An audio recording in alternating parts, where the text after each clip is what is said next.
On Christmas, my daughter-in-law pushed me down the stairs. My family laughed while I lay at the bottom with a broken wrist. My son said, "You're always so dramatic." I didn't argue. I did this. 3 days later, they opened a letter and were left speechless. Friends, before I unwrap the most disastrous Christmas of my 72 years, let me ask you, have you ever realized that the hands you trusted were the same ones that pushed you? Drop your story in the comments, and if you're new here, hit subscribe. Because what happened after my tumble down those stairs still shocks the neighbors every time I tell it.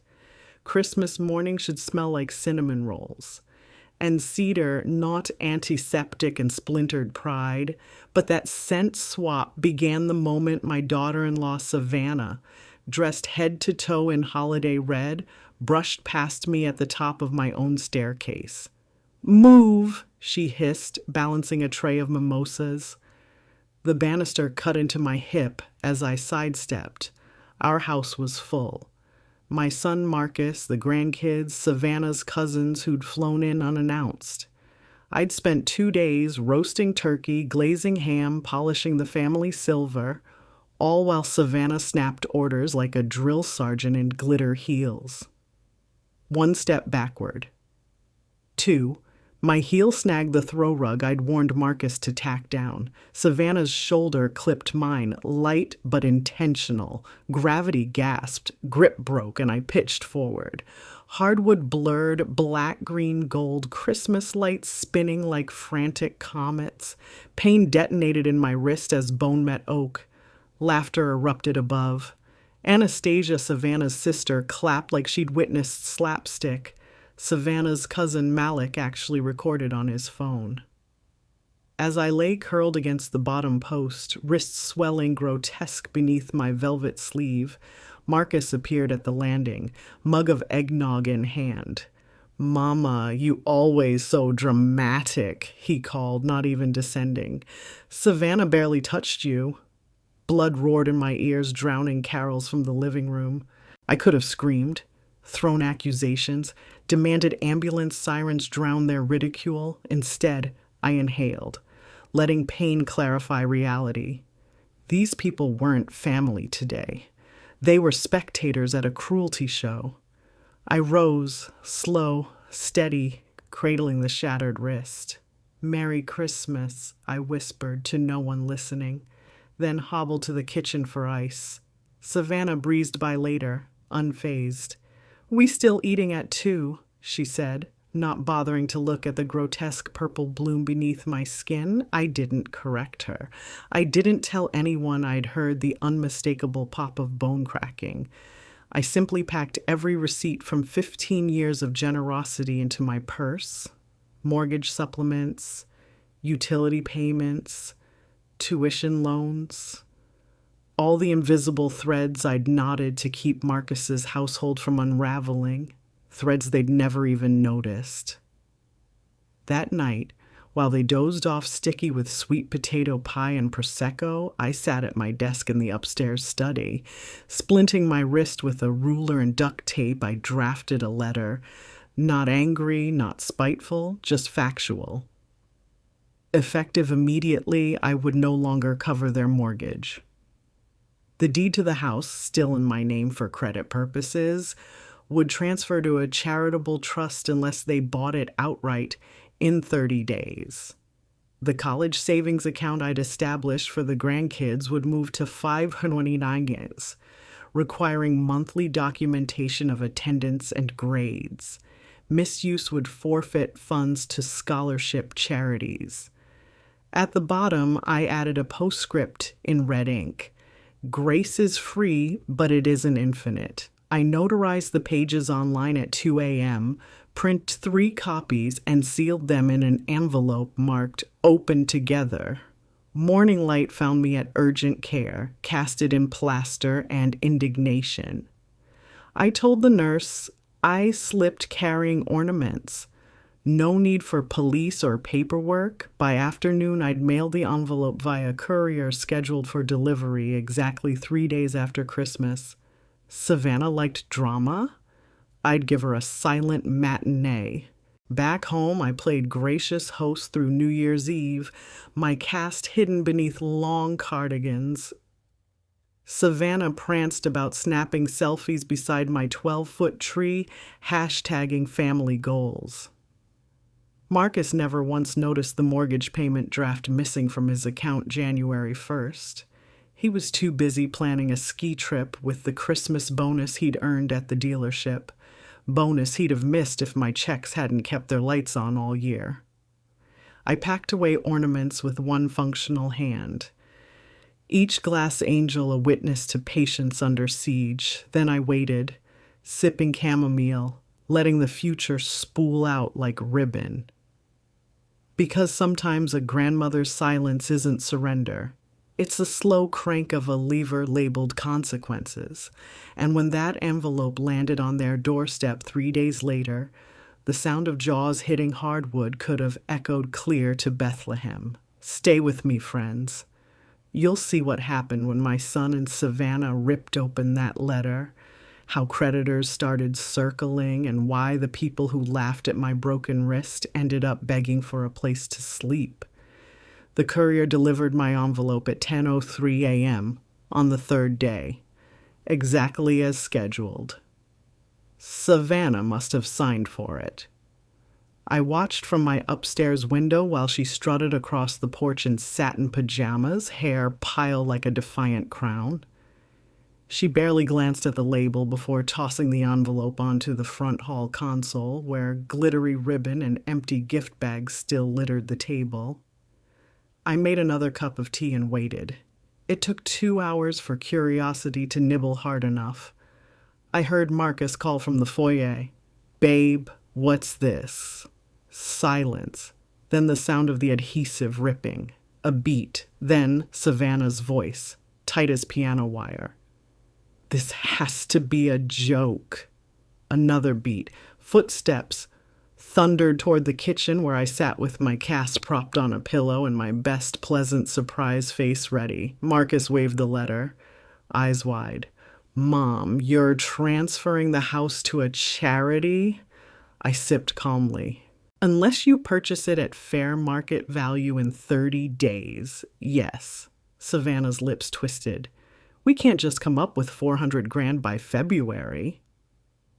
8 years of missed mortgage payments add up, I said, sliding a printout toward them. Behind every line item, delinquent principal, late fees, escrow deficits, glowed the larger truth they'd ignored. I'd subsidized a lifestyle they flaunted on Instagram while mocking my dramatic fall. Marcus sank onto a stool. "But the bank never called," he murmured. "I answered the calls," I replied. I turned foreclosure notices into silent gifts. Savannah scoffed. "You're punishing us because you slipped on Christmas."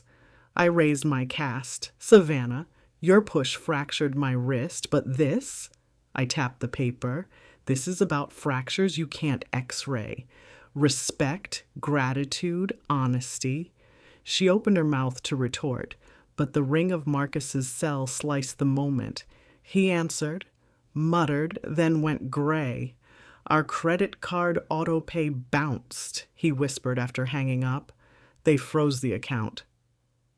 "I've stopped covering those too," I said gently. "Page 5 details a repayment schedule if you wish to avoid collections." Savannah's nostrils flared. "You can't just pull the rug." "The rug was mine," I said. "I'm rolling it up." Marcus's shoulders trembled. "Mom, where will we live?" "There's a guest room here," I offered, "but with rules. No drinking binges, no filming TikToks that mock the owner of the home, and you'll both need jobs that cover rent to the trust." Savannah bristled. "We're not living under your roof like children." "That is your choice," I said, gathering my teacup and the dignity they thought was missing. They left in a storm of slammed doors and engine growls. I exhaled, hands shaking now that confrontation was over. But consequences do not wait for courage to come. They pounce. By dawn the next day, Savannah's sapphire BMW was repossessed from the curb, an unpaid lease I'd quietly advanced 4 times. The tow truck's amber lights flickered through my drapes like a strange sunrise. Later, the kid's private school administrator phoned to confirm that tuition, previously drafted from my account, was awaiting new payment arrangements. I directed her to Marcus.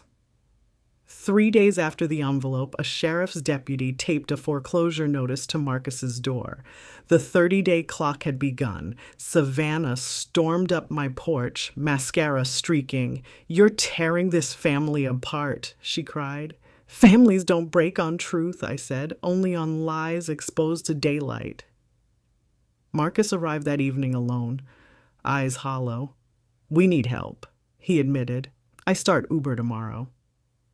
"Savannah's applying at a real estate office." He gestured to my cast. "I'm sorry. For the laugh, for everything." I believed him, but belief doesn't rebuild credit. We sat at the dining table where the envelope first appeared, working through a sober budget. By midnight, his shoulders seemed lighter, not from rescue, but from ownership. Savannah refused my guest room. Pride booked them a weekly motel by the interstate. Within 2 weeks, their Instagram grid shifted from champagne brunches to thrift store hauls labeled the budget life. The kids transferred to public school. When Marcus paid the first reduced rent to the trust, $50 but honest, I framed the receipt like a report card on responsibility. Meanwhile, I attended physical therapy. Each wrist exercise a reminder of boundaries strengthening like bone. On my last session, the therapist asked if the family rift healed. "It's knitting," I said, flexing fingers. "Scar tissue is tougher than the original." She smiled, knowing that was answer enough. Easter approached. I baked carrot cake one-handed, unsure whether anyone would join me at the table set for 5. At noon, my doorbell chimed. Marcus stood holding lilies. Savannah hovered behind, cheeks bare of makeup, kids clutching dyed eggs. "We'd like to try dinner," Marcus said softly. Savannah met my eyes, whispered, "Please." I stepped aside. Grace still lives here, just no longer without conditions. As the kids raced to hide eggs, Savannah helped slice cake, her hands steady. Later, she glanced at the staircase, shivered, and murmured, "I'm sorry about the push." I touched my healed wrist. Pushes show us where railings are missing. She nodded, perhaps understanding that I'd bolted new railings everywhere, in finances, in respect. Friends, thank you for sharing this journey from broken wrist to backbone. If you take one thing with you, let it be this. Unconditional love isn't the same as unconditional enablement. Sometimes the kindest Christmas gift is the envelope that finally closes an overdraft of gratitude. The lilies from Easter lasted exactly 7 days. On the 8th, their petals curled like exhausted fingers and the floral smell turned to something sour. I dumped the vase, rinsed the glass, and watched cloudy water swirl down the drain, wondering if wilt was contagious in families the way it was in flowers. 2 envelopes arrived that same morning, one from the county clerk announcing a foreclosure auction set for May 12th, the second from Marcus, slid under my door before dawn. Inside was a cashier's check for $312, his entire Uber haul for the week, plus a note. "Mom, it's not enough yet, but it's honest. Keep believing in me." I pinned the note to the fridge between Eli's crayon sun and last year's tax bill. Progress comes in crooked increments. Savannah, however, was splintering. She texted sporadically. Screenshots of rejection emails, selfies in the motel parking lot with the caption, "Manifesting better days." Marcus told me she'd been driving to upscale neighborhoods, filming TikToks about surviving family betrayal. The irony stung. The woman who mocked my pain now mined her own for likes. I focused on what I could fix. Meeting with a real estate attorney about structuring the charity trust, arranging low interest loans for families, kicked by the same subprime mortgage trap I'd once navigated for Marcus. Consequences should teach, not just punish. 3 weeks before the auction, Marcus knocked at my door, Savannah noticeably absent.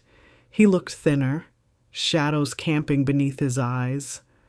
"I found a buyer," he said, unfolding a flyer for a small bungalow on the outskirts of town, 2 bedrooms, peeling paint, but affordable on his fresh rideshare income and her eventual commissions.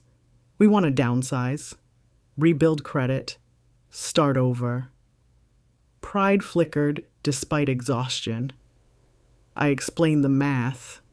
They needed $8,000 for closing costs plus a 12% down payment the bank demanded after seeing their credit. Marcus swallowed. "I'm at $1,500. Savannah's at $900. The gap yawned. A familiar tug, mother-sized check-writing reflex, pulled at me. I folded my arms against it. "I can't bankroll this," I said, gentler than my resolve felt. "But I'll match whatever you save between now and auction day." His eyes widened, not with entitlement this time, but fierce determination. He went back to the motel and sold the sapphire earrings he'd once gifted Savannah on my dime. She pawned designer handbags, set up a booth at the flea market, hawking thrifted furniture, flipped with spray paint and hustle. TikTok turned from grievance theater to budget DIY tutorials. Views climbed, sponsorship offers trickled.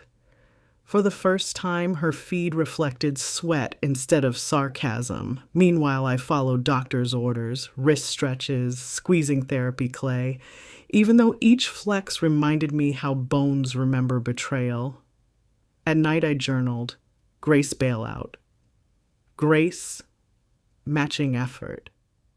Under that, I tracked their savings totals just like I'd once tracked their overdue bills, only these numbers were theirs, not mine. May 10th, Marcus placed another envelope on my porch, this time $2,200 in singles and fives, tips from bar back shifts he'd taken after Uber hours. Savannah texted me a screenshot of her account, $800 from sponsored thrift tutorials. I did the math. They were close, agonizingly. May 11th, 11:47 p.m. A final knock. Savannah, eyes bright but rimmed with fatigue, held a jar of coins in a crumpled paper bag. "We rolled quarters," she said, voice cracking. Marcus lifted a shoebox full of small bills. They'd made it, $8,042.12. I matched it before dawn, wiring funds directly to the escrow. At 8 a.m., the foreclosure auction proceeded without a single bid. The trust assumed the deed automatically. At 8:15, I signed transfer documents selling the house to Marcus and Savannah for exactly $16,084.24. Every cent they'd scrounged plus my match. The title company rep raised an eyebrow at the figure. I just smiled. Value isn't always market price. That evening, we gathered on the bare living room floor of their soon-to-be former McMansion, eating takeout noodles from paper cartons. Savannah handed me her phone. The latest TikTok showed her counting rolled quarters, captioned, "When humility becomes your hustle." Comments overflowed with strangers cheering her on. She flushed. Internet likes can't pay mortgages, but maybe they can pay closing costs next time, she said. Growth, I thought, can sprout in unlikely soil. As I left, Marcus hugged me. No theatrics, just gratitude. My wrist ached under his weight, but it was a good ache, the kind that signals knitting bone rather than breaking. I drove home under a sky bruising into twilight, thinking how Christmas lights had once flickered over cruelty, and now porch bulbs glowed over hard-earned hope.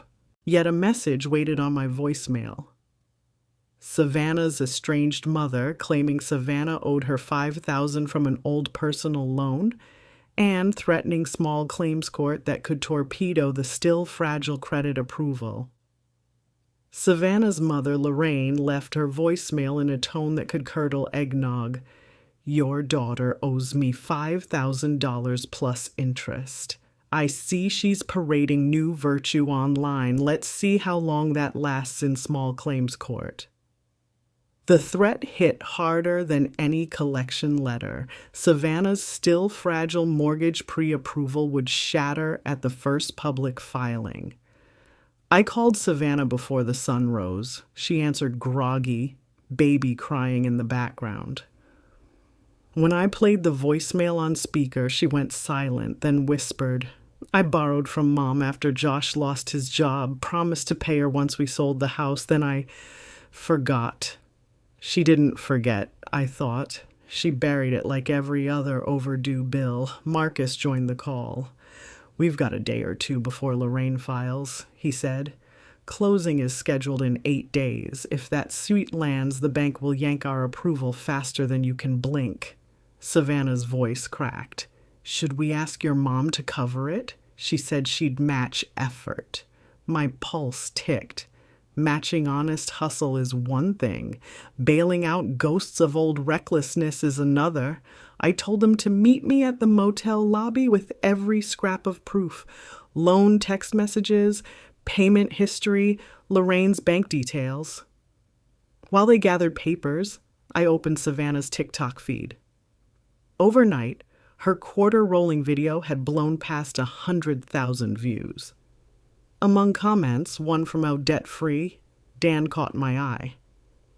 I'm a bankruptcy paralegal. Tell your lender about pending family claim before they discover it. Transparency, surprise. I messaged him, half expecting no reply. Within 10 minutes, Dan video called, mid-commute with traffic humming behind him. He explained, small claims filings often scare lenders, but if borrowers disclose first and show a repayment plan, underwriters sometimes proceed. He offered to draft a disclosure letter gratis, provided Savannah posted a follow-up video educating others. A barter. Modern grace. By noon, Marcus and Savannah spread receipts across the motel's check-in counter. Lorraine's original Venmo transfer for $5,000 carried the note, for closing costs, pay me back after sale. No interest agreement, no written deadline, just family trust eroded by silence. Dan joined on speaker, guiding Marcus through a 3-point disclosure. Amount owed, payment proposal, proof of good faith budget. Savannah filmed a candid clip titled, Facing Mom Debt So We Don't Tank Our House. Next step, call Lorraine. Her voice dripped skepticism until Dan introduced himself as advocate. He explained the repayment schedule, $500 monthly, direct deposit, starting 2 weeks post-closing. Lorraine huffed. Why should I trust them now? I answered before anyone else could. Because this repayment is public, documented, and backed by their notarized statement. And if you file suit, you'll delay your own money when the loan unravels. Silence, then a grudging, fine. But one missed payment and I'm filing. We drafted the letter, attached the TikTok clip, and overnighted packets to lender and escrow. 2 days later, the underwriter responded, Disclosure accepted. File remains approved pending final appraisal. A collective exhale shook the motel walls. Closing day arrived warm, dogwoods blooming as if cheering. At the title office, Savannah handed the escrow officer a cashier's check. Funds composed of Uber tips, thrift sponsorship cash, and my matched contribution. Pens scratched, pages turned, keys slid across the table. Savannah squeezed Marcus's hand, tears smudging fresh budget ink. They didn't move into the bungalow immediately. First, we painted. Friends from Marcus's AA group joined. Eli dunked a roller taller than himself. Savannah filmed the chaos with a caption, Sweat equity smells like hope. Views soared. A paint brand offered free buckets for another video. Hustle begets harvest. The night they finally slept there, Marcus texted a photo. Mattress on the floor, kids tucked under mismatched quilts, string lights twinkling. Small but ours. I stared at the image, wrist scar throbbing faintly, a weather vane for storms now past. 1 month later, Lorraine received her first $500 deposit right on time. She forwarded the receipt with a single word. Surprised. Progress acknowledged. Savannah's channel pivoted fully. Budgeting hacks, honesty about credit scores, even a raw clip answering why she once mocked her mother-in-law's injury. Comments split between applause and trolls, but she kept posting. One afternoon, she rang my doorbell, holding an envelope of AdShare earnings. For the trust, she said, I want to repay what you matched. I tucked it into the forward plans binder. Matching, it seemed, could flow both directions. Marcus asked to host Thanksgiving. I noted the poetic symmetry. Holiday stairs still bore faint indent where my wrist shattered. This year he installed baby gates and new non-slip runners. Savannah carried the turkey, whispered, "You okay on these steps?" I gripped the rail, smiled. Railings are solid. 6 months of mortgage payments on time. Everyone posted in the trust ledger like fresh beads on a rosary. Marcus's Uber totals still swung with gas prices. Savannah's thrift flip videos paid in unpredictable waves. But discipline settled over their bungalow the way ivy settles over brick. Slow, intentional, quietly permanent.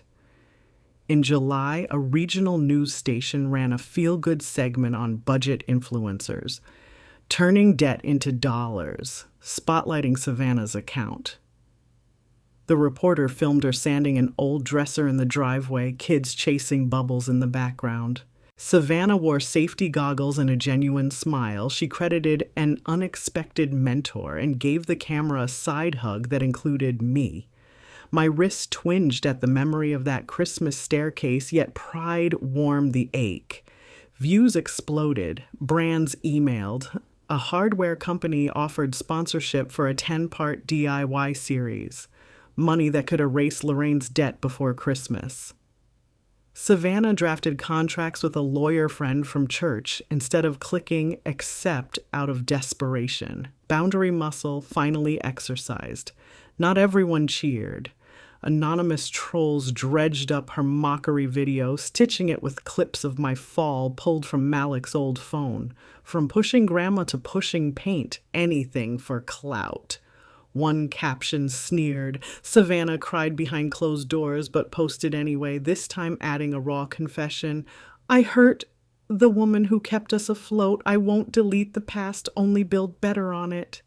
Comments shifted. Empathy edged out outrage. I focused on my own build better. The charity trust now held a modest surplus from repaid matches. With attorney guidance, I launched a micro-grant program, $500 emergency gifts for seniors covering grandchildren's necessities. We named it Railings Fund, a private nod to the banister that failed me. Savannah filmed our first grant handoff to a retired nurse raising 2 toddlers. The video glazed the internet in 24 hours. Donations trickled, then poured. For the first time, money flowed through our family instead of getting dammed inside it. Growth invites new storms. In August, Marcus received a letter from state tax authorities. Unpaid self-employment taxes on his Uber earnings threatened a lien. He'd saved receipts but never filed quarterly estimates. Fear clawed him. Old instincts begged for a silent bailout. He drove straight to my porch, letter in hand, shame painted across his face. "Mom, I messed up the taxes," he said. "Could you—" "No," I interrupted, voice gentle but unyielding. "But I can sit beside you while you call a CPA." We spent 2 humid evenings at my dining table categorizing mileage and tolls. Marcus set up automatic withdrawals toward an IRS payment plan. The lien never landed. He left that night lighter, legs pumping the porch steps with a confidence I'd missed since college.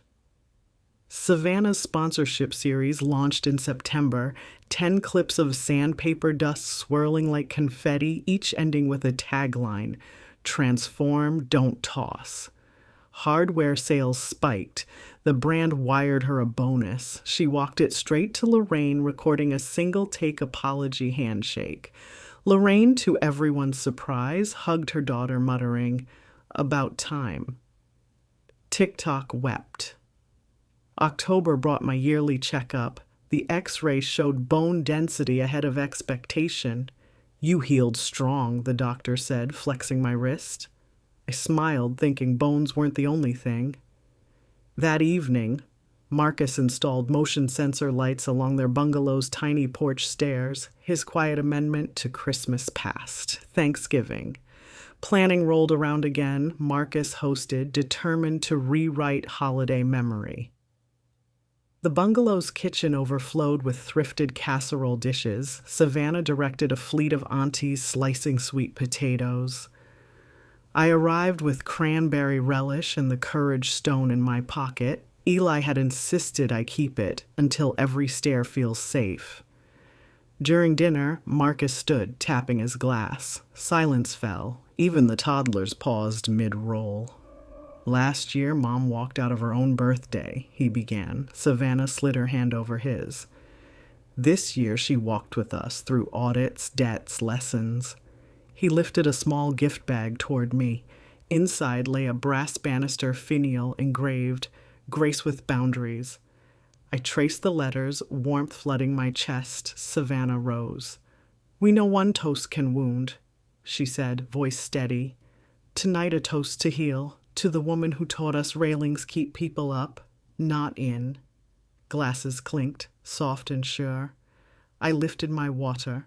"To rebuilt stairs," I answered, "and to walking them together." The moment shimmered between us, fracture finely knitted, scar tissue strong and unashamed. Yet as pie plates cleared, Savannah's phone pinged. Her eyes widened. The hardware brand wanted a holiday live build special. Deadline December 20th. Payment triple her usual rate, but they'd filmed only if my mentor co-hosted on ladder safety. The hardware brand's email glowed on Savannah's phone like a spotlight we hadn't asked for. Live holiday build December 20th, featuring the budget rebuild family. $15 K talent fee, tools provided. Must include mentor segment on ladder safety. Savannah's face flickered between windfall and dread. I felt both myself. My wrist ached phantom style just thinking about climbing anything taller than a footstool, on camera, no less. We talked logistics on their bungalow's porch, while autumn leaves skittered over the sidewalk. "They want it live," Savannah said, "so viewers can donate to Railings Fund in real time. That could double our grant pool." She bit her lip. "But if you're uncomfortable..." I flexed the healed wrist. "Ladders and I have history," I admitted, "but teaching safety might redeem that history." I scanned Marcus's worried eyes. "We set conditions. OSHA-rated equipment, rehearsed steps, no gimmicks." Savannah drafted an email with my terms. The brand answered in 10 minutes. "Agreed. We'll send a certified safety tech and top-tier fiberglass ladder. No gimmicks," they promised. I could almost hear the marketing team high-fiving. Preparation took over Thanksgiving leftovers. We chose a project. Building floating pine shelves beside their faux fireplace. Simple, elegant, perfect for holiday stockings. The live stream would run 40 minutes. Introduction, step-by-step donation ticker, Q&A. Savannah storyboarded every minute. Marcus practiced camera angles on a borrowed DSLR. I studied ladder safety manuals like scripture. 2 nights before the stream, the safety technician Carl arrived with a gleaming 6-foot ladder and a harness system more suited to scaling cathedrals than hanging shelves. "Company policy," he said, clipping anchor straps into wall studs. I laughed. If this had existed last Christmas, my wrist would still pre-fall. He chuckled but insisted on a practice climb. Heart hammering, I stepped onto the first rung. Memories flashed. Savannah's shoulder, gravity's yank, hardwood blur. I inhaled, reminded myself of the word engraved on the brass finial, grace, and ascended, Carl guided, Marcus spotted below. 2 rungs, 3, pause. My pulse steadied. I descended, unclipped, exhaled. Not fearless, but in control. Livestream day dawned crisp, sky like polished pewter. Savannah dressed in flannel and tool belt. I wore long sleeves hiding my scar, plus the harness over top. Carl double-checked anchor bolts while Marcus calibrated lights. The chat window pinged with early viewers. Donation ticker already climbed past 1,000 before we said a word. Camera red light blinked live. Savannah welcomed 12,000 watchers, introduced our project, then turned to me. Before we start, she said, voice warm, my mother-in-law Eva will show us how to claim safely, because holidays should lift you up, not knock you down. A wink at me, genuine. I approached the ladder, hand steady. First rule, I said, projecting calm I almost felt. 3 points of contact. Second, shoes with grip, no socks on hardwood. Chat exploded with thumbs up emojis. I climbed 2 rungs, clipped my harness, waved. Marcus zoomed for a close-up of my silent smile, the same one I'd worn last Christmas when I swallowed hurt. This smile was different. Owned, deliberate. We built shelves in real time, Savannah drilling pilot holes, Marcus handing screws, me checking level. Questions poured. How deep anchors for plaster walls? What if studs don't align? I answered each, watching the donation ticker surge. 5K, 7K, 10Ks. Then a troll's message popped. Will Grandma fall again for views? Savannah caught it on her phone, eyes narrowing. Without missing a beat, she read it aloud and replied, we don't exploit falls, we build railings. Audience hearts flooded. 38 minutes in, final shelf flush, I descended. Applause emoji cascaded, donation total. 18 times $642, Savannah's voice quivered. Every dollar funds emergency grants through Railings Fund. Thank you for showing that building up is better than tearing down. Stream ended. We collapsed on the couch, laughing and wiping sawdust off each other's shoulders. Carl packed gear, saying, most wholesome gig I've worked. Marcus hugged us both. My wrist tingled, not pain, but electricity. That night, Hardware HQ emailed, the video hit 200K replays in 4 hours. They added a 5K bonus. I forwarded the funds directly to Railings Fund, noting ladder legacy. Yet peace rarely sticks untested. The following morning, Savannah woke to find her TikTok hacked. Profile pic replaced by my Christmas fall clip captioned, fake redemption arc, watch the real fail. Sponsors panicked, trolls multiplied, Marcus called frantic. Savannah sobbed that years of effort might be undone in a click. I brewed strong coffee, opened my laptop, and phoned Eli, tech whiz to the rescue. As he walked me through 2-factor recovery, an email pinged from a handle we recognized. Malik, cousin who'd filmed my fall. Pay me $3K or I leak more footage. Malik's email glared like a stain on the screen. Pay me $3,000 by midnight or I'll dump every embarrassing clip I shot that Christmas. Unedited crashes, your tears, kids laughing, across every platform. He attached a 30-second teaser, me sprawled at the foot of the stairs, Savannah laughing in the background. View count, already tipped 8,000 on some throwaway account he'd created 2 hours earlier. Savannah burst into tears when she saw it. I blocked him months ago. How did he even know about the live stream? Marcus paced the tiny bungalow living room, fists clenched. Somebody shared a highlight. He recognized Mom. Trolls travel faster than news. I called Eli. At 15, he codes as fluently as he speaks. While he fired up his laptop, I looped in Miss Chen and Agent Turner. Blackmail crosses legal lines. Turner said the FBI's cyber division couldn't jump in without a formal complaint, but evidence preservation was key. Download, screenshot, timestamp everything, he instructed. Eli said an external drive humming, capturing Malik's teaser, IP strings, and lurking sock puppet comments that traced back to the same email domain. Savannah wiped her eyes and squared her shoulders. I'm not paying hush money. We fight. Her determination surprised even herself.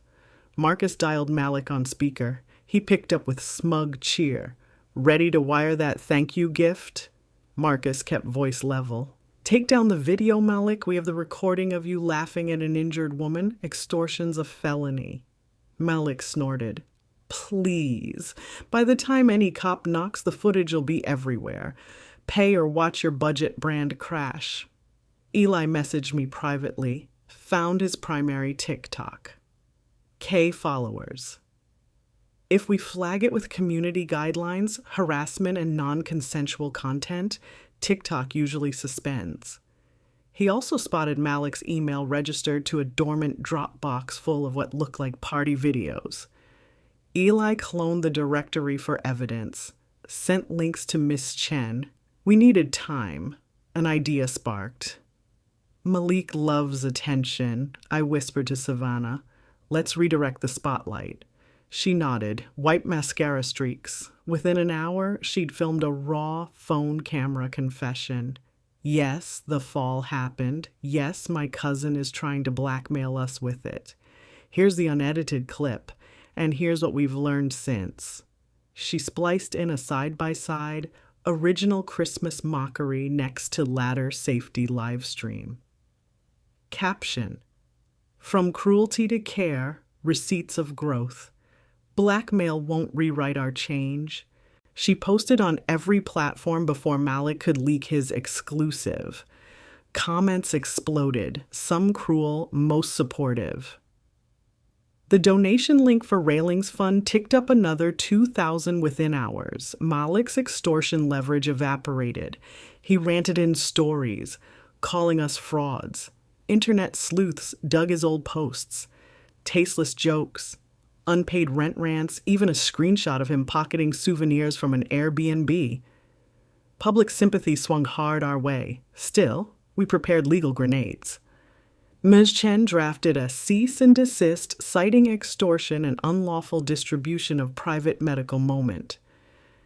Turner forwarded Eli's evidence to a cybercrimes contact. TikTok, YouTube, Instagram each received takedown requests with timestamps and Malik's threatening email. Meanwhile, Savannah's sponsor brands rallied. Hardware co-tweeted, "We stand with a budget rebuild. Bullying has no place in DIY." They pledged an extra $1,000 to Railings Fund for every hate comment left under Savannah's video, turning toxicity into fuel.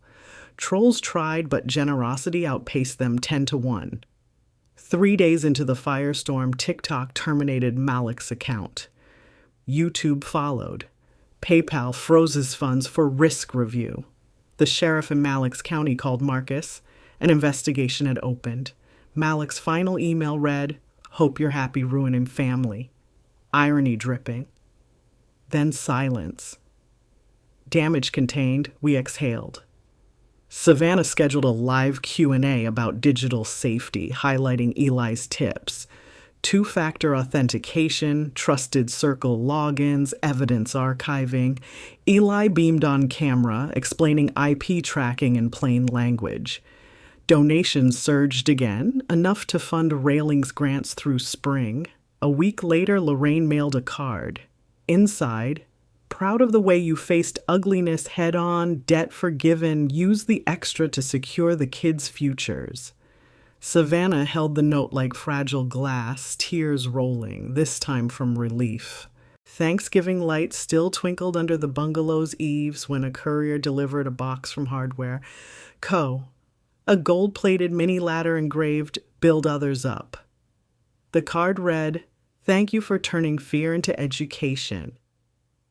We placed it on the mantel just below the floating shelves that started it all. That evening, I sat on those shelves top rung, no harness, just confidence, and hung our family stocking lineup. Marcus snapped a photo. No one laughed at falls. Instead, kids cheered the moment their names faced forward. Friends, this journey started with a push and ended with a climb. Trolls tried to cash in on shame, but transparency cashed them out. If you're holding fear of past mistakes going public, remember, owning your story robs blackmailers of their power. Turn every shoved stair into a step you stand taller on. May your holidays be lit not by gossip's glare, but by the steady glow of reclaimed grace. Thank you for watching and building railings with us. Christmas Eve came exactly 1 year after the shove that rewrote our family's story. Instead of a mansion decked in glitter, we squeezed into Marcus and Savannah's modest bungalow. The smell of cinnamon candles and fresh paint mingling, the floating shelves we'd built in the live stream now carried mason jar snow globes. The gold-plated build others up ladder centered like a trophy for growth. Savannah met me at the door in reindeer slippers, cheeks rosy but calm. No mimosas near stairs, she joked, then offered her arm as I stepped inside. Railings lined every threshold, literal and figurative. Eli handed out paper stars with handwritten goals. Mine read, "Teach more grandmas to meme the scammers." He'd spent the month leading Railings Fund workshops showing seniors how to spot phishing texts. Marcus's star promised monthly estimated taxes, pinned to the fridge with a magnet shaped like a tiny banister. After dinner, store-brand ham and thrift store china, we gathered around the tree. Marcus cleared his throat. This time last year, we laughed when Mom was hurt. Today, we laugh because we're healed. He lifted a slim folder. We just made our 12th consecutive mortgage payment, early. Applause bounced off low ceilings. Savannah stepped forward with a wrapped box. "Open it," she urged. Inside lay a walnut-handled hammer engraved Railings Fund 501c in 3. Savannah had filed the paperwork. Our micro-grants had officially become a nonprofit. Tears blurred the etching. "Every dollar from my next brand contract goes straight to the fund," she added. Malik's clip tried to yank us down. Now it's catalyst content in my keynote about digital resilience. She winked, getting paid to teach trolls how to build, not break. Lorraine joined by video call, grandchildren waving. She held up a paid-in-full receipt, debt now history. "Grace with boundaries, huh?" She chuckled. "Works on moms, too." A soft knock interrupted. I opened the door to find Carl, the safety tech, holding a bright red toolbox. "Needed a family dose of holiday," he said, "and I heard you've got shelves to hang at the senior center tomorrow." We had promised to install grab bars and book ledges for residents with arthritis. Carl made coffee while we planned the volunteer roster. Marcus on drills, Savannah filming for donors, Eli manning livestream chat. As midnight neared, we stepped onto the porch. Cold air smelled of pine and possibility. Marcus hung the courage stone on a small hook beside the doorbell. Visible, reachable, reminder eternal. Savannah looped her arm through mine. "Thank you for the push," she whispered, then corrected herself. "For the pushback, I learned railings matter after all." I squeezed her hand. Building beats bowing every time. Snowflakes drifted, softening edges of the world. The kids chased them, laughing. Frank wrapped his scarf around my neck, murmuring, "No ladders tonight." We watched breath plume, listened to quiet that didn't sting. Inside, the clock chimed 12. We joined hands around the humble tree, lights blinking, cords taped safely to floorboards. Marcus led a prayer that wasn't about perfection, only perseverance. When we finished, he passed a final envelope to me. I hesitated.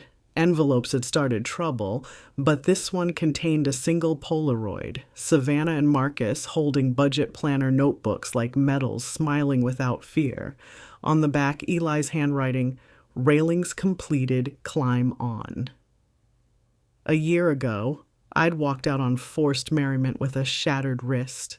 Tonight I walked upstairs, unaided, to tuck grandkids into thrifted bunk beds, their breaths even, futures sound. No one filmed it.